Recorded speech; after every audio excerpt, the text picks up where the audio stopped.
Wednesday is an important day on the high school sports calendar. It is National Signing Day for the class of 2026, when Oregon Hawks football player makes his commitment to play at the college level official. Josh Crandall signing his letter of intent to play on the gridiron at Illinois State University. He is one of 17 people Redbird football added to its roster today.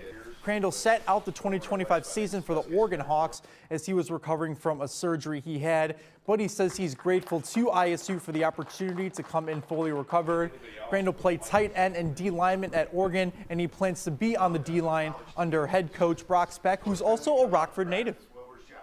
We actually talked about that my first visit there. I was offered, and he brought me in to the basketball arena, and we talked in a little room there. And it was just really great to hear his story, come from Rockford, playing linebacker at Purdue.